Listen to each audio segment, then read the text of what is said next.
En 1910 se publicó la tercera edición de una colección de 8 volúmenes titulada Historia de la Iglesia Cristiana.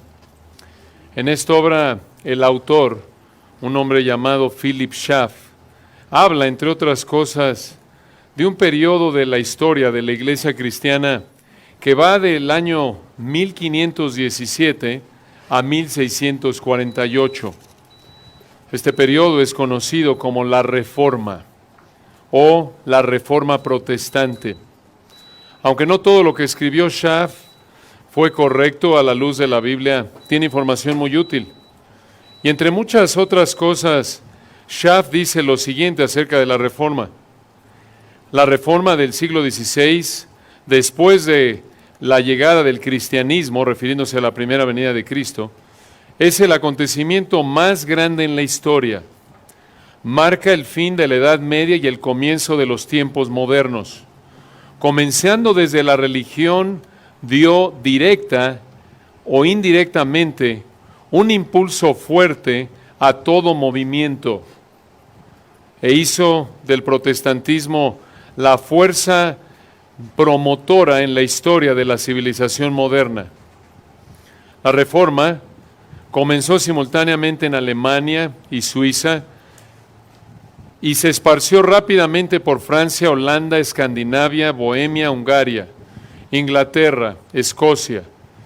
Desde el siglo XVII se ha esparcido por migración a Norteamérica, Estados Unidos, y mediante esfuerzos comerciales y misioneros a toda colonia holandesa e inglesa y a toda tierra que no había oído de la palabra de Dios.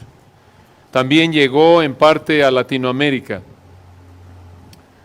Los eruditos honestos católicos romanos, mientras que mantuvieron la infalibilidad de acuerdo a ellos y que era imposible reformar a su iglesia, admitieron, estos son los eruditos, los estudiosos católicos romanos honestos, ellos admitieron de manera fuerte la decadencia de la disciplina y la necesidad de una reforma moral en el siglo XVI. La mejor prueba es presentada por un papa de integridad excepcional, Adrián VI, según Schaff, quien hizo una confesión extraordinaria de la corrupción del papado y el clero en la Dieta de Nuremberg en 1522 y trató de manera sincera, aunque fue en vano su esfuerzo, de reformar su corte. Esa era la situación del catolicismo romano en ese entonces.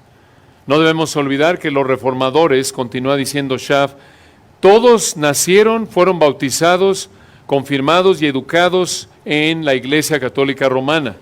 Y la mayoría de ellos sirvieron como sacerdotes con un voto solemne de obediencia al Papa en su conciencia. La Reforma fue, en primer lugar, puramente fue un movimiento religioso y comenzó a partir de la pregunta: ¿qué debe hacer un hombre para ser salvo? ¿Cómo podrá un pecador ser justificado delante de Dios y alcanzar la paz para su conciencia turbada? Y a partir de ahí, del centro de la religión, influenciaron toda área de la vida humana y la actividad y le dieron un impulso poderoso a la libertad política, civil, al progreso en la teología, filosofía, ciencia y literatura. Hay 3 principios fundamentales de la Reforma, condensando, digamos, su enseñanza. 3 principios fundamentales de la Reforma. En primer lugar, la supremacía de las Escrituras sobre la tradición. En segundo lugar, la supremacía de la fe sobre las obras para alcanzar la salvación. Y en tercer lugar, la supremacía de los cristianos en general en contraste al sacerdocio exclusivista.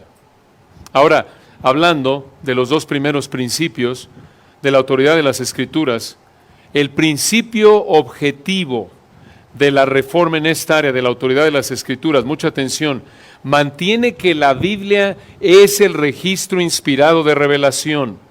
Es la única regla infalible de fe y práctica, en contraste a la coordinación católica romana de elevar las Escrituras al mismo nivel de la tradición eclesiástica como la norma conjunta de fe.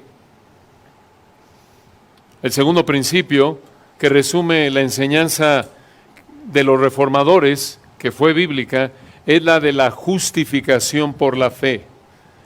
Y este es el principio subjetivo de la Reforma, la doctrina de la justificación y salvación por la fe en Cristo. En contraste a, escuchen, la doctrina de la justificación por la fe más obras humanas, o salvación por gracia y mérito humano, que promueve el catolicismo romano. La fórmula de Lutero fue sola fide. Sola fide, únicamente fe. Es una frase en latín para resumir esta verdad bíblica, parte medular del Evangelio, que Dios declara al pecador justo mediante la fe únicamente. Y un versículo que fue uno de los pilares de este segundo principio de la Reforma de sola fide, se encuentra en el pasaje que estudiaremos hoy, aquí en Romanos 3, versículos 21 al 31. Vamos a leer el texto de Romanos 3, 21 al 31, para continuar con el estudio de este rico pasaje que iniciamos la semana pasada. Romanos 3, versículos 21 al 31. El Espíritu de Dios a través de Pablo dice en Romanos 3, 21, pero ahora, aparte de la ley, se ha manifestado la justicia de Dios, testificada por la ley y por los profetas. La justicia de Dios por medio de la fe en Jesucristo para todos los que creen en Él, porque no hay diferencia, por cuanto todos pecaron y están destituidos de la gloria de Dios, siendo justificados gratuitamente por su gracia, mediante la redención que es en Cristo Jesús, a quien Dios puso como propiciación por medio de la fe en su sangre, para manifestar su justicia a causa de haber pasado por alto en su paciencia los pecados pasados, con la mira de manifestar en este tiempo su justicia, a fin de que Él sea el justo y el que justifica al que es de la fe de Jesús. ¿Dónde, pues, versículo 27, está la jactancia? Queda excluida. ¿Por cuál ley? ¿Por la de las obras? No, sino por la ley de la fe. Concluimos, pues, que el hombre es justificado por fe sin las obras de la ley. ¿Es Dios solamente Dios de los judíos? ¿No es también Dios de los gentiles? Ciertamente, también de los gentiles, porque Dios es uno, y Él justificará por la fe a los de la circuncisión y por medio de la fe a los de la incircuncisión. Luego, ¿por la fe invalidamos la ley? En ninguna manera, sino que confirmamos la ley. Aquí encontramos 8 elementos de la justificación por la fe que nos motivan a la gratitud. Ya vimos los primeros 4 y nos quedamos en el quinto la semana pasada. Recordarán que hace 8 días vimos en primer lugar en el versículo 21 que la justificación por la fe es aparte de la ley. En segundo lugar, ahí mismo en el versículo 21, explicamos que la justificación por la fe es anunciada en el Antiguo Testamento. En tercer lugar, en el versículo 22, explicamos que la justificación por la fe es alcanzada de una sola manera. En cuarto lugar, en el versículo 23, vimos que la justificación por la fe es necesaria para toda persona. En quinto lugar, nos quedamos en el versículo 24 estudiando que la justificación por la fe es por la gracia de Dios. Noten ahí, retomemos el versículo 24, Romanos 3, 24. Siendo justificados, explicamos que este verbo en el griego es siendo declarados justos, pasivo, voz pasiva, esto es, Dios es el que nos justifica. Nosotros no contribuimos a nuestra justificación en nada. Nosotros no somos los agentes activos en términos de contribuir a nuestra justificación. Versículo 24, siendo justificados, otra vez es un verbo pasivo en el griego, significa siendo declarados justos. Y les recuerdo lo que es la justificación por la fe. lo explicamos a detalle la semana pasada, citando a Wayne Grudem en su teología sistemática. Recuerdan, la justificación es un acto legal instantáneo de parte de Dios, mediante el cual Dios declara que nuestros pecados están perdonados y que la justicia de Dios nos pertenece y nos declara justos ante sus ojos. Esta es una buena definición que resume lo que las Escrituras enseñan acerca de la justificación. Y noten, aquí continuamos con nuestro estudio, llegamos hasta esa primera frase del versículo 24, siendo justificados, noten cómo, y aquí retomamos nuestro estudio, versículo 24, gratuitamente por su gracia. ¿Qué significa eso? De manera inmerecida. No nos lo ganamos, no lo merecemos. Dios nos lo concede de gracia. Y noten a través o en base a quién. Versículo 24, al final.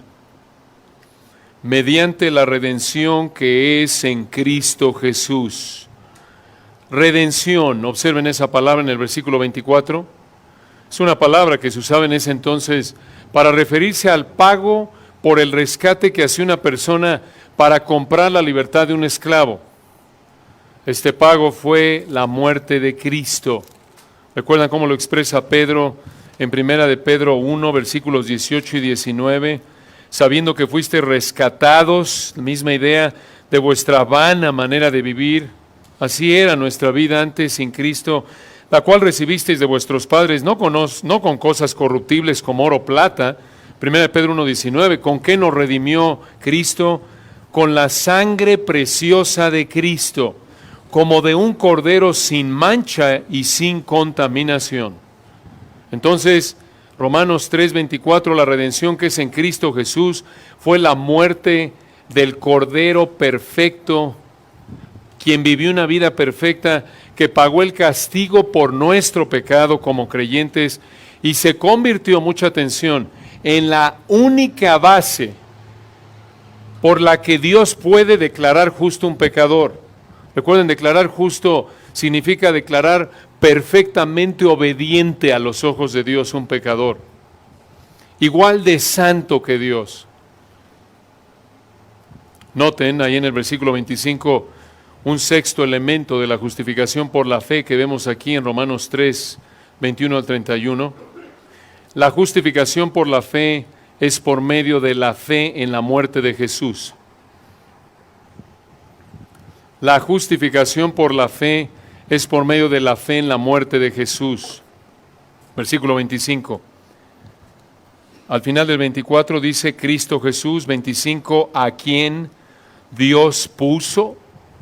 ¿Qué significa eso de que Dios puso? Dios mostró de manera pública, es la idea de la palabra puso en el griego. En otras palabras, Dios mostró de manera pública la muerte de su Hijo, versículo 25, como propiciación por medio de la fe en su sangre. Detengámonos ahí. No, hermanos, este pasaje es una bomba de teología, una bomba de riqueza en términos de lo que es la verdadera salvación. Observen ahí en el versículo 25 la palabra propiciación. Significa satisfacción, satisfacción. Como propiciación, como satisfacción, por medio de la fe en su sangre. Sangre no se refiere al líquido corporal, se refiere a muerte violenta, se refiere a la muerte de Cristo. Claro que sangró, derramó sangre. Aquí Levítico 16 vendría a la mente del lector que conocía el Antiguo Testamento, el día de la expiación. Cristo fue el sacrificio al que apuntaba el sacrificio del día de la expiación que hacían anualmente los judíos en la época de la ley. La idea aquí, hermanos, cuando dice en el versículo 25, a quien Dios puso como propiciación por medio de la fe en su sangre, la idea aquí es que la muerte de Cristo, escuchen esto, la muerte de Cristo satisfizo la santidad e ira perfectas de Dios a favor de aquellos que creen. La muerte de Cristo es el medio, el único medio por el cual la salvación es garantizada. Hermanos, Dios tuvo que hacerlo. El hombre no podía. Ya lo hemos estudiado a fondo en Romanos 3, recuerdan, versículo 10, como está escrito, no hay justo ni aun uno, no hay quien entienda, no hay quien busque a Dios, no podemos. Romanos 3, 20, por las obras de la ley ningún ser humano será justificado delante de él. ¿Por qué? Porque el requisito para satisfacer la ira de Dios, para que Dios nos perdone, es obediencia perfecta. Y ninguno de nosotros puede obedecerlo de manera perfecta. Dios tuvo que hacerlo, porque el hombre no podía. La única manera en la que el hombre podía satisfacer la santidad perfecta de Dios, la única manera en la que el hombre podía satisfacer la ira perfecta de Dios en contra de nuestro pecado, porque les recuerdo, hermanos, versículo 23, por cuanto todos pecaron y están destituidos, están excluidos de la gloria del cielo de Dios. Entonces, la única manera en la que un ser humano podía satisfacer la santidad e ira perfectas, la santidad e ira perfectas de Dios, era pasando una eternidad de tormento, porque eso es lo que merecemos. Recuerden Romanos 6:23, aunque lo veremos a fondo si Dios quiere en unas semanas, porque la paga del pecado es muerte. Eso es lo que merecemos. Y escuchen, hermanos, de nuevo, la única manera en la que podíamos satisfacer la santidad e ira perfectas de Dios era pasando una eternidad de tormento, y ni siquiera eso es suficiente para ir al cielo. Lo veíamos en la mañana, recuerdan, en Levítico. Noten que la Biblia no dice, después de que pasas 1000 años en el infierno, si un ser humano muere sin Cristo, ya pasa al cielo porque ya pagó su deuda. No, Señor. El lago de fuego que arde con fuego y azufre, ahí es eterno, el lago eterno, el castigo es eterno, porque nuestra deuda para con Dios, nuestro pecado es tanto, y la santidad de Dios es tanta, que al morir sin Cristo, sin un Salvador, al recibir lo que merecemos, vamos a una eternidad de tormento. ¿Se dan cuenta de la magnitud? ¿Cuánto es nuestro pecado y cuán santo es Dios que merecemos pasar el resto de la eternidad una vez que morimos físicamente en el infierno? Y ni siquiera eso es suficiente. ¿Por qué? Porque Dios es santo, santo, santo. Y nosotros somos inmensamente pecadores. Entonces, versículo 25, Dios puso a Cristo como propiciación, esto es para satisfacer su santidad e ira perfectas por medio de la fe en su sangre, la muerte de Cristo, a favor de los que creen en Él, mediante la fe en su muerte. Versículo 25, para manifestar su justicia, a causa de haber pasado por alto en su paciencia los pecados pasados. ¿Qué significa esto? Dios permitió vivir a los pecadores bajo el antiguo pacto, aunque no tenían una provisión adecuada para cubrir sus pecados. Lo vemos en Hebreos 10:4. Esa fue la gracia, la misericordia de Dios. Noten un séptimo elemento de la justificación, versículo 26, la justificación por la fe exalta la justicia de Dios. La justificación por la fe exalta la justicia de Dios. Romanos 3:26, con la mira de manifestar en este tiempo su justicia, otra vez, su rectitud. ¿Qué significa esto? Mediante la vida y muerte perfectas del Dios hombre, el Señor Jesucristo perfecto, que murió en lugar de los injustos que creen. ¿Con qué fin? Versículo 26 al final, noten, una afirmación muy importante. A fin de que Él sea el justo, Dios sea el justo, y el que justifica al que es de la fe de Jesús. ¿Qué significa esto? Dios demuestra su justicia perfecta, como el juez perfecto, escuchen, al derramar en su Hijo el juicio que los pecadores que creen merecen. De esta manera, Dios sigue siendo justo y puede justificar al que es de la fe de Jesús. Les recuerdo, hermanos, que en Éxodo 23:7 nos dice que Dios no justifica al impío, por eso tiene que juzgar todo pecado desde que Adán y Eva pecaron hasta que Él haga nuevos los cielos y la tierra en Apocalipsis 21 y 22. ¿Cómo es que Dios juzga todo pecado jamás cometido a lo largo de la historia por todo ser humano? Escucha, en el caso del incrédulo, aquel que muere sin Cristo, el incrédulo será juzgado, Dios juzgará su pecado en una eternidad de tormento.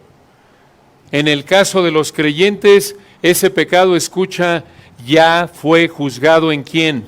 En Cristo. La eternidad de tormento que cada uno de nosotros merecíamos si somos creyentes genuinos, ya Cristo la cargó. En las últimas 3 horas en la cruz, de las 12 del mediodía a las 3 de la tarde, cuando se oscureció la tierra, manifestando el juicio de Dios contra el pecado, y el Hijo clamó diciendo, Dios mío, ¿por qué me has desamparado? El Padre le dio la espalda al Hijo, y en 3 horas recibió el Hijo la furia de la ira de Dios contra el pecado de aquellos que creían en Él. En 3 horas, escuche esto es impresionante. El Hijo absorbió la eternidad de todo creyente a lo largo de la historia. Toda persona que ha creído en Él, que merece la ira de Dios en el infierno, ahí el Hijo recibió la eternidad de cada persona que merece, que cree en Él. Esto es, de todo creyente. En 3 horas el Señor enfrentó la eternidad de tormento de toda persona que cree en Él a lo largo de la historia. Dices, ¿cómo es posible que en 3 horas Cristo cargó con la eternidad de tormento que merecemos todos los que creemos en Él? ¿Cómo es posible? Porque Él es el gran yo soy, el que era, el que es y el que ha de ser, el eterno. Solo el Dios eterno, infinito, podía recibir la eternidad, el castigo equivalente a la eternidad de tormento de cada uno de los que creemos en Él, hermanos. Esto es impresionante, ¿no es cierto? Y no lo entenderemos de manera perfecta, sino hasta que estemos en la gloria. Pero noten, hermanos, ningún pecado quedará sin ser juzgado en la creación. O será juzgado, en el caso de los incrédulos, en una eternidad de tormento para aquel que muere sin Cristo, o en el caso del creyente, ya fue juzgado ¿en dónde? En la cruz. Y de esta manera, como dice Pablo, versículo 26, Dios demuestra que Él es el justo, el perfecto, y el que también justifica, el que es de la fe de Jesús. Noten, esto es impresionante. No es que Dios se hace de la vista gorda y ya, no. Tu pecado tiene que ser juzgado, pagado. Y o lo pagas en una eternidad de tormento si no conoces a Cristo y mueres sin Él, o vienes a Dios clamando por misericordia para que te aplique el sacrificio de Cristo y te trate como si hubieras vivido la vida perfecta de Cristo, así como a Él lo trató como si hubiera vivido tu vida de pecado. No hay otra. Pero noten, hermanos, ningún pecado quedará sin ser juzgado. Este es nuestro Dios glorioso, el juez perfecto del universo. Como dice los Salmos, justicia y juicio son el cimiento de su trono. Él no hace acepción de personas, no puede ser sobornado. Este es el juez perfecto, infalible. Entonces, esta verdad gloriosa es seguida, noten a continuación en el versículo 27 al 31, por el último elemento de la justificación por la fe que nos motiva a la gratitud por nuestra salvación. Repasando, le recuerdo, ya vimos en primer lugar que la justificación por la fe es aparte de la ley, versículo 21. En segundo lugar, es anunciada en el Antiguo Testamento, también en el 21. En tercer lugar, es alcanzada de una sola manera en el 22. En cuarto lugar, es necesaria para toda persona en el 23. En quinto lugar, es por la gracia de Dios en el 24. En sexto lugar, es por medio de la fe en la muerte de Jesús, versículo 25. En séptimo lugar, exalta la justicia de Dios en el 26. Y finalmente, versículos 27 al 31, en octavo lugar, la justificación por la fe confirma la ley. La justificación por la fe confirma la ley. Noten lo que dice Pablo aquí, esto es impresionante, Romanos 3:27. ¿Dónde pues está la jactancia? Esto es, entonces, ¿quién se va a parar el cuello y enorgullecerse de su salvación? ¿Quién va a poder decir, yo me gané la salvación, yo merezco el cielo? Pablo dice, queda excluida. ¿Por cuál ley? En el original, ¿por qué tipo de ley? por la de las obras, no, sino por la ley de la fe. Tiene que ser así, porque recuerden, hermanos, ya lo dijo en Romanos 3:20, que es imposible que un ser humano se gane la salvación por las obras de la ley. Obsérvenlo otra vez en Romanos 3:20. Ya que por las obras de la ley ningún ser humano será justificado delante de él, porque por medio de la ley es el conocimiento del pecado. Ahora aquí, en Romanos 3:27, ¿dónde pues está la jactancia? Queda excluida. ¿Por cuál ley? ¿Por la de las obras? No, sino por la ley de la fe. Observen aquí la palabra ley, que se menciona 2 veces en el versículo 27. ¿Por cuál ley? ¿Por la de las obras? No, sino por la ley de la fe. Ley aquí, hermanos, escuchen, no se refiere al Pentateuco, se refiere a arreglo, sistema de demandas.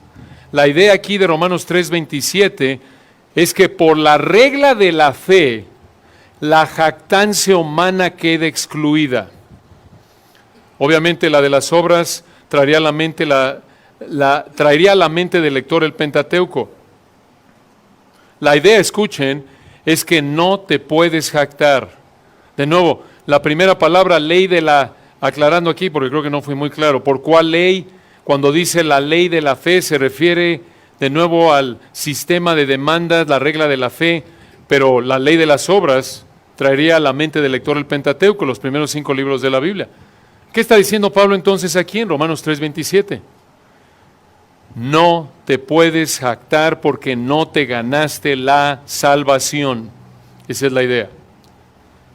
Dios, si eres su hijo, te declaró justo, recto, perfectamente obediente a su ley, te declaró justo mediante la fe, en base a la persona y obra de Cristo.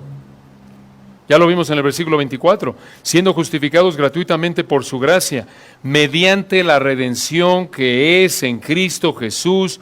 Versículo 25, a quien Dios puso como propiciación por medio de la fe en su sangre. Versículo 22, la justicia de Dios por medio de la fe en Jesucristo para todos los que creen en Él. Entonces, Pablo dice en Romanos 3:27, ¿dónde pues está la jactancia? Queda excluida. ¿Por cuál ley? ¿Por la de las obras? No, sino por la ley, el sistema de la fe. Aquí hay una implicación muy importante, mucha atención. Si no podemos jactarnos de nada en la salvación, esto indica que la salvación es la obra de Dios en su totalidad. Si no podemos jactarnos, enorgullecernos, darnos de palmadas en la espalda, ni siquiera porque creímos en Cristo, esto indica que la salvación junto con la fe es un regalo de Dios. Si la fe fuera una obra humana, entonces podríamos jactarnos de haber creído, ¿no es cierto? Podríamos haber dicho, bueno, tuve la suficiente capacidad, entendimiento de creer por mí mismo. Sin embargo, Pablo dice, ¿dónde está la jactancia? Queda excluida. Si la fe fuera una obra humana, entonces podríamos jactarnos de haber creído. Podríamos decir, bueno, Cristo murió, Dios justificó, pero yo tuve mi parte. Yo decidí creer. Si así fuera, si la fe fuera una obra humana, entonces tendríamos de qué jactarnos, pero aquí en Romanos 3:27 Pablo dice que la jactancia queda excluida por la fe. Y esta verdad, hermanos, de que inclusive la fe es un regalo de Dios, lo vemos en otras partes del Nuevo Testamento. Por ejemplo, en Efesios 2:8, ustedes lo saben de memoria, muchos, por gracia, porque por gracia sois salvos por medio, a través de, en el griego, de la fe. La fe es el medio, el instrumento. Y esto, incluyendo la fe no de vosotros, pues es don o regalo de Dios. Y en el contexto de Efesios 2, es necesario que la fe sea un regalo de Dios, porque en Efesios 2:1 Pablo señala que Él nos dio vida a nosotros cuando estábamos como muertos en delitos y pecados. No teníamos la capacidad de tener fe a menos de que Dios nos la regalara. Vean la misma idea en Filipenses 1:29. Filipenses 1:29. Noten la claridad de este texto. Filipenses 1:29, noten la claridad en cuanto a que la fe es un regalo de Dios. Pablo le dice a los filipenses, porque a vosotros os es concedido a causa de Cristo, no solo que creáis en Él, sino también que padezcáis por Él, porque a vosotros os es concedido. Concedido traduce la palabra griega charizomai, de caris, gracia. Pablo está diciendo que es un regalo de gracia, voz pasiva en el griego. Nosotros recibimos como un regalo de gracia lo que Dios nos da. ¿Qué es lo que Dios nos da? Filipenses 1:29, a vosotros os es concedido. Dios les da como una expresión de su gracia a causa de Cristo, no solo que creáis en Él. Dios es el que nos concede la fe. Claro, nosotros la ejercemos, pero siempre es por su gracia. Entonces, Romanos 3:27, cuando dice Pablo, ¿dónde pues está la jactancia? Queda excluida. Choca contra nuestra tendencia humana pecaminosa de querer el crédito, el reconocimiento, la gloria por nuestra salvación. Tenemos la tendencia pecaminosa de ser fariseos. Y en relación con este versículo 27 de Romanos, nos resistimos por naturaleza contra doctrinas como esta. Cuando la Biblia dice, no te puedes jactar de nada en tu salvación, porque es mediante la fe únicamente, no tus obras. Claro, de nuevo, tú tienes la responsabilidad de creer, pero como lo acabamos de explicar, aún esa capacidad de creer es un regalo de Dios. Por eso el orgullo humano, aún entre personas que profesan a Cristo, repudian en ocasiones a doctrinas que chocan contra su orgullo, que muestran de manera clara que ellos no contribuyeron en nada, cero a la salvación. Por ejemplo, la predestinación, la elección. Cuando la Biblia dice, Romanos 9:16, así que no depende del que quiere ni del que corre, sino de Dios que tiene misericordia. Y inventan ahí interpretaciones torcidas para que de alguna manera su orgullo sea satisfecho y digan, pero yo creí. No, Dios de gracia pura, sin que lo merecieras, cuando tú eras totalmente incapaz de responder a Él, escogió salvarte desde antes de la fundación del mundo. La regeneración, el nuevo nacimiento, tú escogiste cuándo ibas a nacer, quiénes iban a ser tus padres, qué color de cabello ibas a tener y toda tu información genética. No, así es el nuevo nacimiento, no por nada Dios en su sabiduría perfecta escogió la analogía del nacimiento, Juan 3, físico, como una ilustración del nacimiento espiritual. Os es necesario nacer de nuevo, ahí está, claro en la Biblia. Juan 1:12, mas a todos los que le recibieron, recuerdan, a los que creen en su nombre les dio potestad de ser hechos hijos de Dios. Dice alguno, ahí está, yo tenía que creer, sí, pero ¿cómo podías creer? Siguiente versículo, solo citamos ese, Juan 1:13, los cuales, los que creyeron del versículo 12, no son engendrados de sangre, ni de voluntad de carne, ni de voluntad de varón, sino de Dios. Está claro por toda la Biblia. Pero ¿cómo nuestro orgullo clama por crédito? No.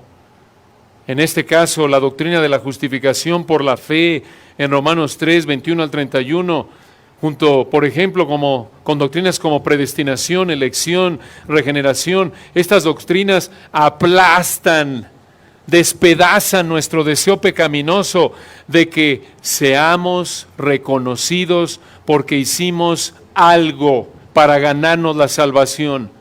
Queremos jactarnos de nuestra salvación. Queremos ser como el fariseo de Lucas 18, compararme al que externamente a nivel moral es peor que yo para decir, pero mira aquel, es peor que yo soy mejor, yo merezco el cielo. No, queremos jactarnos de nuestra salvación, pero Pablo dice, Romanos 3:27, la jactancia queda excluida, porque la justificación es por fe. Y aún esa fe te la da Dios, no por tus obras humanas. De regreso a Romanos 3:28, Pablo concluye este párrafo monumental diciendo, concluimos pues, esto es a la luz de lo que acabamos de decir, versículos 21 al 27 en el contexto inmediato, y en el versículo 27 en particular, donde está pues la jactancia queda excluida debido a que no hay nada con que nosotros podamos contribuir a la salvación, ni siquiera nuestra fe. Versículo 28, concluimos pues, que el hombre es justificado, escuchen, por fe, sin las obras de la ley. No dijo por fe más las obras de la ley, sino por fe y nada más. No dijo fe más algún sacramento u obra humana, no. Bautismo, nada. Solo por la fe. Este versículo de Romanos 3, 28 muestra de manera clara que la justificación es por la fe únicamente. El gran reformador del siglo XVI, Martín Lutero, tradujo este versículo buscando expresar esta idea y añadió la palabra alemana allein. Así se pronuncia, ¿verdad, Werner? Fui aquí con un asesor en alemán porque no sabía pronunciar esta palabra. Se escribe allein en español, allein. Bueno, ahí luego le preguntan a Margarita y a Werner si está bien dicho. Allein en español se traduce. Allein, dijo Martín Lutero. Lutero tradujo la frase del versículo 28 de esta manera: el hombre es justificado por fe, allein. La palabra alemana allein significa sola. En otras palabras, Martín Lutero dijo: el hombre es justificado por la fe solamente. Y este versículo es la base de la frase en latín sola fide. Y observen cómo Pablo concluye, versículo 29. ¿Es Dios solamente Dios de los judíos? Respuesta: claro que no. Es retórica la pregunta. ¿No es también Dios de los gentiles? Ciertamente también de los gentiles. Porque, versículo 30, Dios es uno, y Él justificará por la fe a los de la circuncisión, los judíos, y por medio de la fe a los de la incircuncisión. Esta es la misma idea del versículo 22. Al final noten, porque no hay diferencia. En el 22 dijo: la justicia de Dios por medio de la fe en Jesucristo para todos los que creen en Él, porque no hay diferencia. Y aquí en el versículo 30 lo repite: la manera en la que un ser humano se salva es la misma, sea judío o no. Es mediante la fe únicamente por el mismo Dios, en el único Dios, en base al único Salvador, el glorioso Señor Jesucristo. Y Pablo concluye, versículo 31. Luego, por la fe, ¿invalidamos la ley? Pablo dice: en ninguna manera, sino que confirmamos la ley. ¿Por qué la pregunta? Esta será la pregunta de alguien que quisiera atacar a Pablo. La persona pensaría: bueno, pues como la persona es justificada por la fe, no sirve de nada obedecer la ley. Pero Pablo dice: no haces inoperante la ley por la fe en absoluto, sino que la confirmas. ¿Cómo confirma la fe la ley? Al cumplir las demandas de la ley de Dios. Dices tú: pero no acabas de decir que Romanos 3:20 nadie puede cumplir las demandas de la ley de Dios. Correcto, pero dicho de una manera específica. Escucha, la fe confirma la ley de dos maneras. Número 1, al pagar el castigo que todo pecador que cree merece mediante la muerte de Cristo. Romanos 3:25. Al pagar, esto es, Cristo al pagar mediante su muerte el castigo que todo pecador que cree merece, ahí en Cristo, Cristo es el que cumple la ley en lugar de nosotros. Dios lo trató en la cruz como si hubiera cometido nuestros pecados, y a nosotros nos trata por la fe como si hubiéramos ¿qué? Vivido su vida perfecta. La segunda manera en la que la fe confirma la ley es, número 2, al capacitar al pecador que cree para obedecerla. Al capacitar al pecador que cree para obedecerla. ¿Cómo es esto? Romanos 8, 3 y 4. Al que cree en Él, lo veremos más adelante si Dios quiere, el Espíritu de Dios vive en Él y el Espíritu produce en Él así el querer como el hacer por su buena voluntad. Dios lo produce a través del Espíritu. El Espíritu le da la capacidad de cumplir la ley. Entonces, este gran pasaje de Romanos 3, 21 al 31 encierra la enseñanza medular de la Reforma del siglo XVI, que resume las enseñanzas distintivas de los reformadores en el área de la salvación. Es lo que llamamos las 5 solas de la Reforma. Las solas reflejan una interpretación correcta, condensada de las Escrituras en el área de la salvación. Son 5 frases en latín. En primer lugar, sola scriptura, también llamado el principio formal. Hablamos de esto un poco al principio.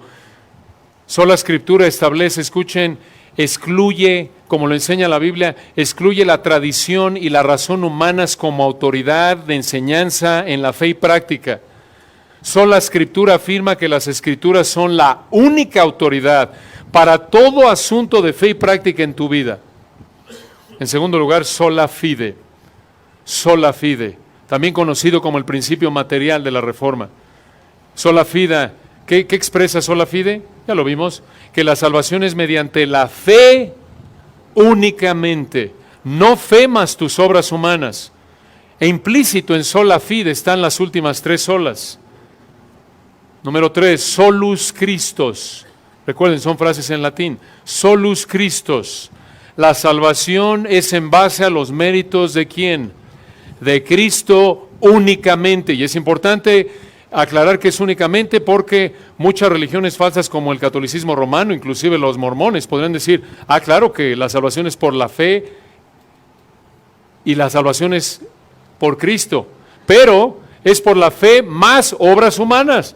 Es, sí, en base a la obra de Cristo, dicen las religiones falsas, algunas como las que acabo de mencionar. Claro, la salvación, un católico te va a decir, la salvación es en Cristo, es por Cristo, más obras humanas. Sin embargo, la Biblia, como lo estamos viendo, dice no, sola Escritura. La Biblia es la única fuente de autoridad para todo asunto de fe y práctica. Y la Biblia enseña que la salvación es mediante la fe únicamente, solus Christus. La salvación es en base a los méritos de Cristo únicamente, no Cristo y tus obras humanas. La salvación es, en cuarto lugar, sola gratia. Sola gratia. ¿Qué es eso? La salvación es por gracia únicamente. Es una expresión inmerecida. La salvación es una expresión inmerecida del favor de Dios hacia pecadores que no merecemos nada más que el juicio de Dios debido a que somos pecadores. Y por ello, la salvación no puede ser por gracia más nuestras obras. Es una contradicción decir la salvación es por gracia y es por obras. Lo veremos a fondo a partir de la próxima semana en Romanos 4. Si es por gracia, no es por obras. Porque si es por obras, entonces Dios te paga lo que te ganaste con tus obras. Pero si es por gracia, Dios te da lo que no mereces. Y finalmente, en quinto lugar, obvio, esta es la implicación de todas estas gloriosas verdades. Soli Deo Gloria. Soli Deo Gloria. ¿Qué quiere decir eso? Se ve que saben latín. Se entiende, ¿no? Es parecido al español esto. Solo a Dios la gloria por la salvación que nos ha concedido en Cristo. Debido a que no contribuimos en nada a nuestra salvación y debido a que la salvación es la obra de Dios en su totalidad, la gloria es únicamente para Dios. Como Pablo lo dijo en Romanos 3:27, ¿dónde pues está la jactancia? Queda excluida. Y se repite a lo largo de la Biblia. Por ejemplo, en 1 Corintios 1, versículos 30 y 31, él dijo, mas por Él, por Dios estáis vosotros en Cristo Jesús, el cual nos ha sido hecho por Dios sabiduría, justificación, ahí está, santificación y redención, 1 Corintios 1, 31, para que, como está escrito, citando Jeremías 9:24, el que se gloríes en el Señor. Toda la gloria a Dios. La gloria es únicamente para Dios, el crédito es únicamente para Dios.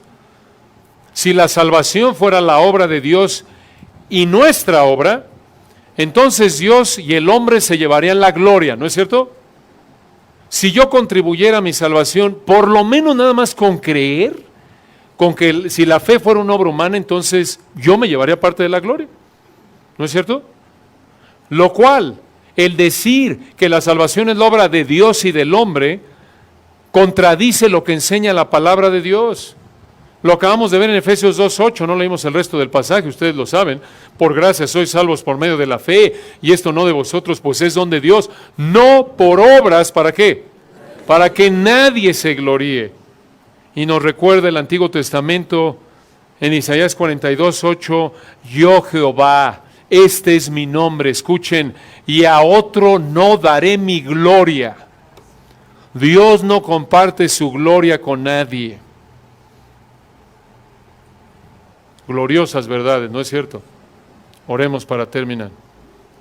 Padre, qué bendición es este texto tan potente, tan rico, tan claro, recordándonos la maravilla gloriosa de tu salvación, esta salvación que nos has concedido mediante la fe, únicamente mediante la obra gloriosa, únicamente de nuestro amado Salvador.